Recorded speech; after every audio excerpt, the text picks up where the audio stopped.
Blois 2019. Alors qu'à l'aube du XXIe siècle, tous les jeunes ne jurent plus que par les réseaux sociaux, accumulant des amis aussi bien virtuels que réels, cette course à la popularité ne réussit pas à tout le monde, et certains d'entre eux restent victimes d'une indéfectible solitude. C'est le cas de Célestin, un garçon de 19 ans, pas tout à fait comme les autres. Actuellement en deuxième année de fac de lettres, le jeune homme reste la plupart du temps seul, comme ici, en classe. Célestin. Pour rigoler ou quoi? Le mec il est totalement chez père, genre il parle tout seul, il est trop bizarre, genre il marmonne, on sait pas trop ce qu'il raconte. Et ouais, je connais pas trop. Il y a une fois il nous a bien fait rire parce que je sais pas, il devait embêter un peu son voisin et son voisin il lui en a décollé une, genre ça fait du bruit dans toute la salle, tout le monde s'est retourné, on n'a pas compris, tout le monde était mort de rire, c'était n'importe quoi, même le prof s'en foutait, on a rigolé, c'était n'importe quoi. On dirait que les camarades de Célestin ne le portent pas vraiment dans leur cœur. Mais concrètement, quel est le problème? En fait, je suis atteint du syndrome de Firth-Yamada-Dostrid. C'est-à-dire que je peux pas m'empêcher de décrire, de narrer les choses qui se passent autour de moi.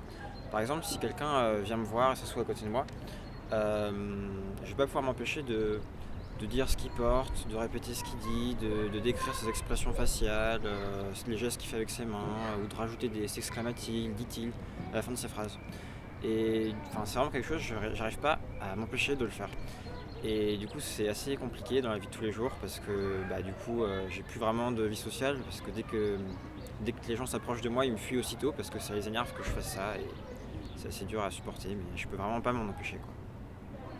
Ce serait le syndrome Firth-Yamada-Dostrid, qui forcerait notre ami Célestin à raconter tout ce qu'il se passe autour de lui. Cela peut paraître difficile à croire. Et pourtant, en rentrant chez lui, Célestin nous fait involontairement une petite démonstration de son tic au quotidien. Bonjour. Me dit alors souriant. Je vous salue également, mademoiselle. Pardon. Elle semblait interloquée et la surprise creusait des rides sur son joli visage. Merci. Enfin, je crois. Elle repartit prestement et porta un regard à la caméra. Elle se demandait sans doute dans quelle émission tordue elle venait de tomber. Ainsi donc, la solitude de Célestin s'expliquerait par sa manière de parler, qui l'oblige à commenter son environnement. Le jeune homme nous accueille désormais chez lui, un logement d'étudiant près d'ici, dans lequel il vit depuis presque 2 ans. Une décoration assez singulière, c'est le moins que l'on puisse dire. En effet, Célestin semble avoir transformé les livres en éléments faisant partie intégrante du mobilier. Il nous en dit un peu plus sur son univers. Bon comme vous pouvez voir, chez moi il y a vraiment beaucoup de livres. Il y en a sur la table, sur les chaises, sur l'imprimante aussi. J'ai même plus la place de les ranger au final. Mais en même temps, c'est vraiment ma passion. Je lis beaucoup, j'écris beaucoup, dans le but de devenir écrivain plus tard, donc je fais ça le plus possible pour atteindre mon rêve. Après, j'aime aussi d'autres choses comme les pièces de théâtre, certains films aussi. Ah oui. Et aussi, j'aime beaucoup les livres audio. C'est super bien, ça parle tout seul, on le met sur nos oreilles comme ça, puis on peut faire autre chose en même temps. J'adore ça. L'ennui avec nos passions, c'est qu'elles ne sont pas forcément comprises par l'ensemble de notre entourage, et Célestin semble en faire les frais. Au final, j'ai plus ou moins les mêmes passions que tous mes autres amis, enfin, que tous mes autres camarades, mais on n'en parle même pas ensemble parce que dès que je m'approche d'eux, ils me fuient ou ils me disent de me taire parce qu'ils me connaissent, donc ils connaissent mon tic, ils en ont marre. Donc au final, je reste tout le temps seul, bien que pourtant on aurait des sujets de discussion, quoi, mais tant pis. La discussion avec Célestin dure depuis plusieurs minutes. Pourtant, nous discutons normalement, comme si son tic n'agissait pas. Bon là du coup on discute normalement, comme si mon tic n'agissait pas. Mais en fait, il y a une bonne raison à ça. C'est quelque chose que j'ai remarqué. Quand je suis tout seul, mon tic ne s'active pas. Et quand je suis chez moi, ça s'active pas non plus parce que je me sens à l'aise, si vous voulez, je me sens en terrain connu en quelque sorte. Alors que par contre, si je suis dehors, du coup je suis plus chez moi et s'il y a des gens en plus autour, je vais pas pouvoir m'empêcher de décrire ce qu'ils font parce que tout simplement il y a des choses à décrire, des choses à narrer et des gens pour m'entendre le faire. Et puis du coup mon tic s'active et je peux encore une fois pas m'empêcher de le faire. Après, pour ce qui est de ma famille, mon père vit à Montargis et ma soeur du coup vit toujours chez lui parce qu'elle fait ses études pas très loin.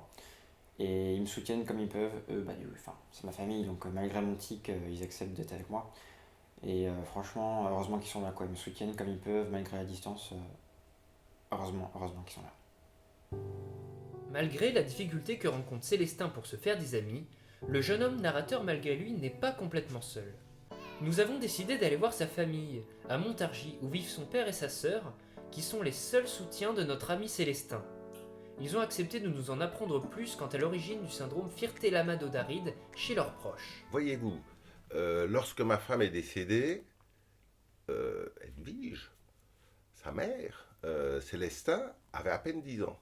Et quand je lui ai appris la terrible nouvelle, il était en train de lire une grande pile de livres. Et à cette époque, il voulait déjà devenir écrivain. Oui, je me souviens que déjà mon petit frère, à cet âge-là, décrivait beaucoup les choses, certainement pour s'entraîner dans ce but. Oui, mais il ne le faisait pas tout le temps. C'était pour lui une sorte d'exercice, un entraînement pour améliorer ses qualités d'écrivain. Exact. Avant, il gérait très bien son exercice. Mais maintenant... Ah oui, non mais c'est là où tout a basculé en fait. Oui, on pense que c'est le décès de maman qui lui a provoqué un tel choc. Vous savez, maintenant, ce simple exercice de narration est devenu pour lui une habitude, une manière de parler, voire même de vivre. Oui, apparemment, ce serait la raison pour laquelle il a développé ce tic. Vous voyez, je ne suis pas très à l'aise avec cette idée-là. En vérité, on ne sait pas vraiment de quoi il souffre. On ne sait pas si c'est une maladie, une pathologie ou un traumatisme. On appelle ça un tic, mais bon... Oui, enfin, les médecins n'ont jamais pu dire quoi que ce soit là-dessus. À aucun moment, ils ont pu éclairer nos lanternes. Non, ils étaient vraiment pas bons. Ils nous ont juste donné le nom d'un syndrome, fierté, je ne sais quoi, mais aucun remède à l'horizon. Oh, on a tout essayé. Médecin généraliste, spécialiste, neurocognitif, les psys. Et même l'exorciste. Oh, l'exorcisme. Oh, arrête, c'était drôle, papa. J'ai même tout filmé. Oh là là, de toute façon, on avait tout essayé. On était tellement désespérés qu'on s'est tourné vers l'occultisme. Hélas, rien n'a marché. Cela fait un certain temps déjà qu'il vit avec. Je pense qu'il va vivre toute sa vie avec ça et que son entourage devra s'y habituer, tout simplement. C'est sur ces révélations surréalistes que nous quittons la petite famille. Pour l'heure, retrouvons Célestin. Pour lui, c'est une nouvelle journée de cours qui commence. Le cours commençait tôt, en ce mardi matin. Trop tôt, en juger par la tête de la plupart des élèves. Ma voisine, Perrine, recopiait ce que déblatérait le professeur. Ses cheveux blonds étaient coupés courts. Et elle portait un t-shirt vert avec des manchons bleus, un jean bleu ainsi que Ça va, des... tu vas pas faire tout être nu et sous-vêtements à la totale. Tu te tais. Maugréa-t-elle, irritée, Tu me saoules avec tes saoulants là. s'exclama-t-elle. Je ne lui avais pourtant jamais donné d'alcool. Elle se mura soudainement dans le silence. Elle fixait obstinément le professeur, se refusant à m'accorder ne serait-ce qu'un seul regard. Elle écrivait nerveusement. Ses mains tremblaient de rage, j'imagine, et... Ferme-la, s'il te plaît. Fermez. Tu me saoules, t'es un de tu fais tout le monde dans ces t'es vraiment un de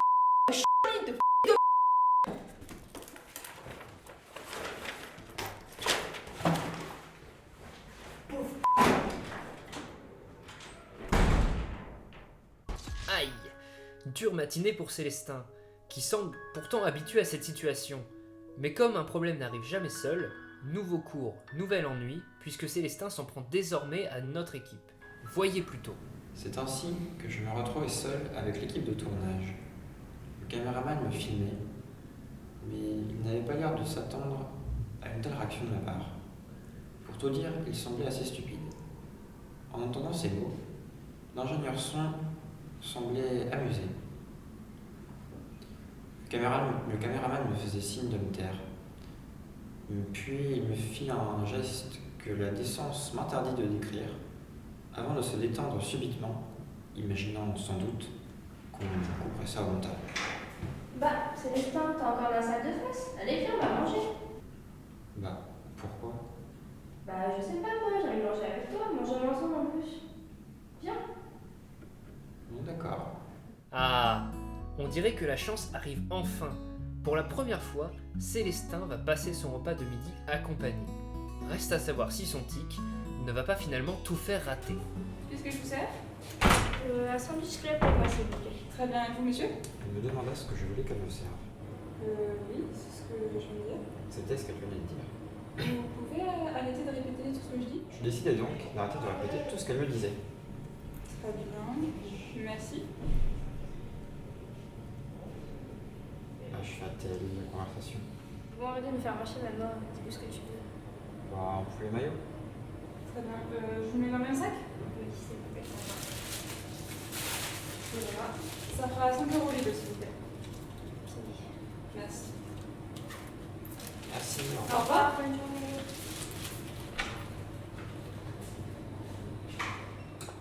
Malgré son tic agaçant pour la plupart de ses camarades, celle-ci reste avec notre ami Célestin pour le déjeuner. Plus encore, fin de journée et les deux étudiants sont toujours ensemble. Célestin se serait-il fait une nouvelle amie? En fait, Célestin, je l'ai toujours trouvé marrant avec son tic. Un peu bizarre au début, c'est vrai, un peu comme tout le monde. Je me demandais pourquoi il répétait tout comme nous. Mais au final, je me suis habituée et maintenant, c'est vrai qu'il me fait rire. Du coup, j'ai toujours eu envie d'aller vers lui, mais bon, je savais pas vraiment comment il réagirait. Du coup, bah, j'ai jamais vraiment osé, jusqu'à aujourd'hui. Célestin, ça va? C'est qui, elle? C'est la passante bon Ah ouais? avec mon tic. Ouais, j'ai bien l'impression. Ouais. Bah, on y va du coup. Ouais. C'est encore une journée qui s'achève pour Célestin. Seulement, pour la première fois depuis longtemps, c'est le cœur léger qu'il rentre chez lui. Il est toujours atteint du syndrome Firté-Lama-d'Adostride, mais c'est également cela qui lui a permis de se faire une amie sur laquelle il peut compter. Nous voici témoins du début d'une forte amitié, espérons qu'elle dure longtemps.